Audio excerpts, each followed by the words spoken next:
Cinema ఇండస్ట్రీలో తిమ్మిని బమ్మి చేస్తే గానీ ఎవరు నమ్మరు. మనకి ఏమీ లేకపోయినా సరే ఎంతో ఉంది అని చెప్పుకోవాల్సి వస్తుంది.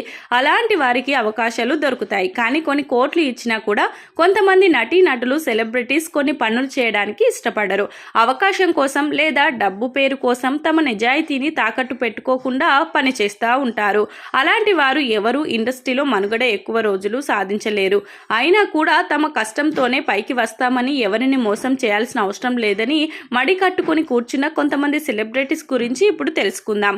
దేవిశ్రీ ప్రసాద్ ఇండస్ట్రీకి వచ్చిన కొత్తలో ఆయనకు చాలా మంది దర్శక నిర్మాతలు హాలీవుడ్ ట్యూన్స్ ఇచ్చి వాటిని కాస్త అటు ఇటు మార్చి తెలుగు సినిమాకు వాడేయమని చెప్పేవాళ్ళట. కానీ అందుకు ఆయన ఒప్పుకోకుండా తనకు వచ్చిన సంగీతం చేసుకుంటూ వచ్చారు. అలాగే హీరో వెంకటేష్ కూడా చాలా నిజాయితీగా 100 రోజులు ఆడకపోయినా ఆడాయి అని ఏ రోజు చెప్పుకోలేదు. చాలా మందికి 98 రోజులు 99 రోజులు ఆడినా కూడా 100 రోజులు అని చెప్పుకుంటూ ఉంటారు. చాలాసార్లు వెంకటేష్ 98 రోజులకే థియేటర్ నుంచి సినిమాని తీసేసిన సందర్భాలు కూడా ఉన్నాయి.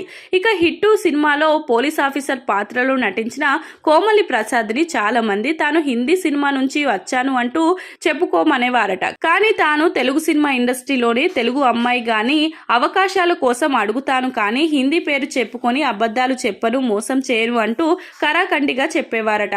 ఇక సాయి పల్లవి గురించి ఎంత చెప్పినా తక్కువే. ఆమె మొహానికి వాడే ఫేస్ క్రీమ్ గురించి అడ్వర్టైజ్ చేయమని 2 కోట్లు ఇస్తామన్నా కూడా తాను వాడలేని ఒక ప్రొడక్ట్ గురించి జనాలను వాడమని మోసం చేయను అంటూ చెప్పేశారట.